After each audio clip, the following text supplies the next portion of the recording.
And on the outside, they're playing press coverage.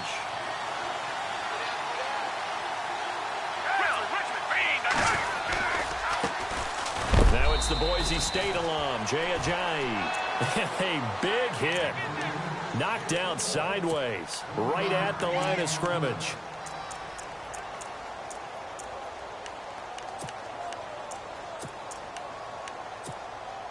So what will they do? On the ground, through the air, let's see. 2nd and 9.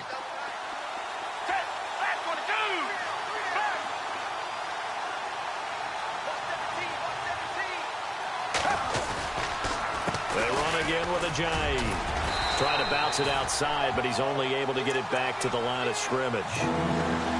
No gain on the play there, so that doesn't help. Now they're looking up at a 3rd and 9 situation. So trouble already here on their opening drive. This is 3rd and 9.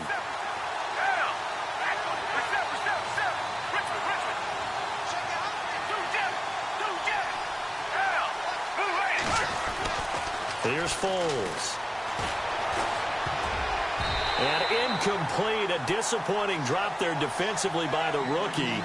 And now 4th down.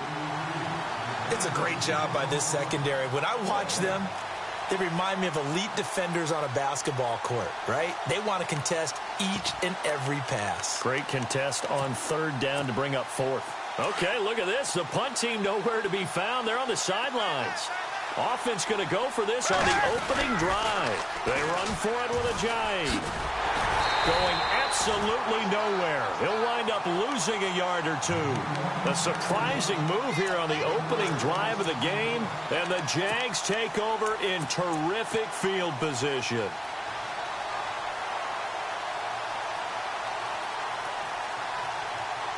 And a great spot to start this drive from here.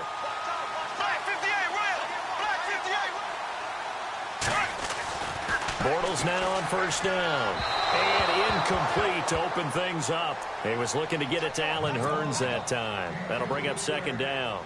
There's so much precision in an offense, especially when you're throwing the ball. And in an out route, plenty of it. How about the quarterback hitting his back foot, ball's out of his hands, receiver making his break, making his cut. He's got to time up perfectly.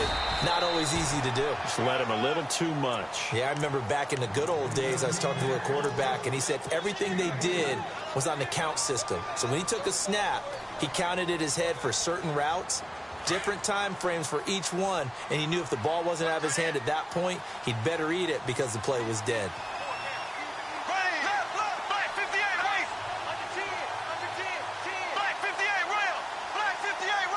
Hurns the man in motion left.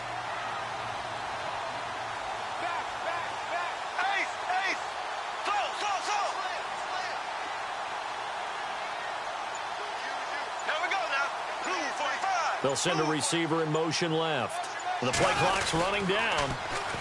Here's Chris Ivory with his first carry. No gain on the play there, and it'll bring up 4th down.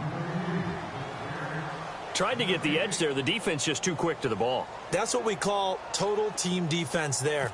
Can't get to the edge, no place to move it inside, and then allows everyone else to run to the ball and create a big-time tackle for no gain for the offense. Early advantage after the opening drive field goal. And they should be happy. Their guys look good getting down the field, and that's got to give them hope that good things are in store here today. Now after the made field goal, back out Lambeau to kick this one off. This is fielded at the goal line. And he'll bring it a few past the 20 to the 23-yard line. Eagles will take over here in just a second on offense. And Charles, as you look back to the Super Bowl title run that they just had, what were some of the moves that made that possible? I'll keep it on the offensive side of the ball because I thought their front office did a fantastic job of having answers in case things happen. Carson Wentz goes out. Well, they had signed Nick Foles to back him up. That worked out pretty well. Getting Alshon Jeffrey as a weapon outside to help them in the passing game.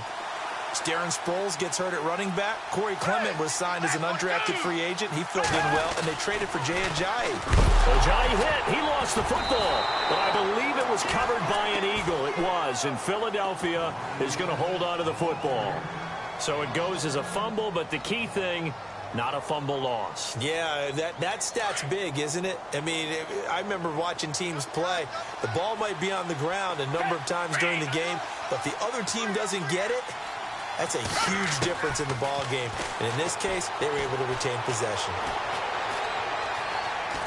Now he's flushed out left, and he'll be about a full yard shy of the 20 at the 19-yard line. It's just a gain of a couple there on the scramble, and now it's third down. And we have to give credit to him for buying time and extending the play. But, you know, there's some really upset defenders on that one. They thought that they had him. Instead, he was coated in Teflon and got away.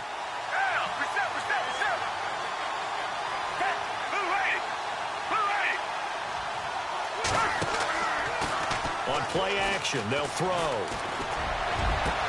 Looking for Aguilar, and it's intercepted. Picked off by Barry Church.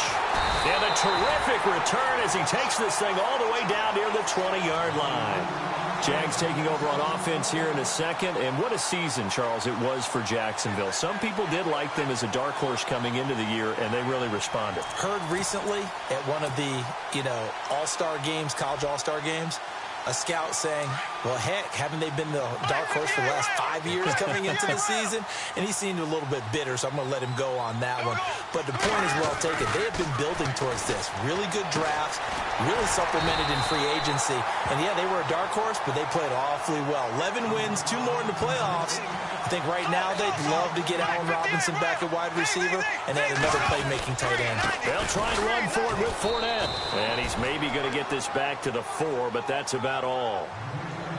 No gain on the play that time, and it sets up second and goal.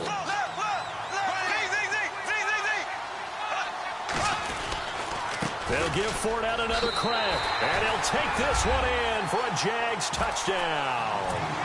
A great effort there, taking it in from 4 yards out, and the Jaguars add on to their lead. It's up and good, and that'll increase their lead to 10-zip. So 5 yards for running into.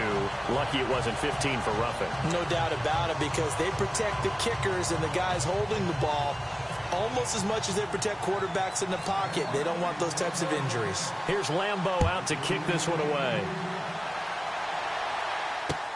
That'll be taken in the end zone. He juked him. And he'll probably wish he'd reconsidered here. It will cost him 10 yards as he's down at the 15. Well, conventional football 101, tells us if you don't get it back to the 20-yard line on a kickoff return, that's a disappointment. But some of these teams, special teams coaches, with approval by the head coach, they give them full authority to go ahead and bring it out and try to be aggressive. Almost what we call the green light, red light theory. Green light means go, red light means stop. Looks like he had green on that play.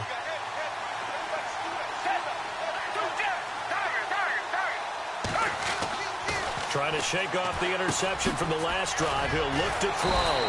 Ertz over the middle. And they'll bring him down here up at about the 22-yard line. 7 yards the pickup on the pitch and catch. When you execute a drag or a crossing route really well and give them a chance to let it develop a little bit, you can gain some significant yardage hitting your tight end on that one. They'll lose a yard, and it brings up third. We think, Brandon, I like the intensity this defense is showing right here in these first few drives. They're not just holding the line because they're doing their job, but they're doing more than that, aren't they? They're getting a nice push into the offensive backfield. And a great example right there for the loss on the tackle.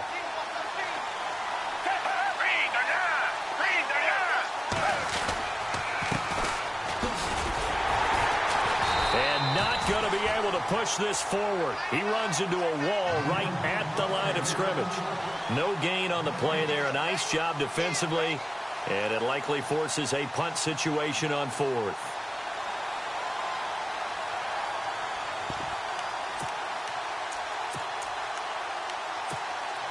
Now remember, they were unsuccessful earlier in this first quarter. Going for it on fourth. They're going to try a second time.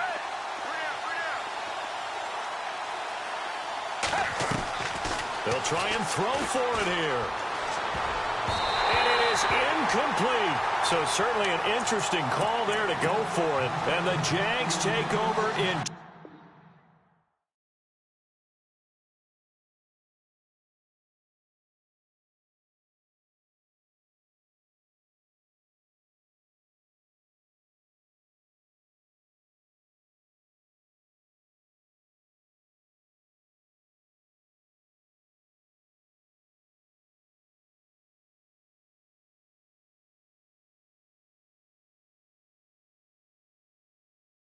on the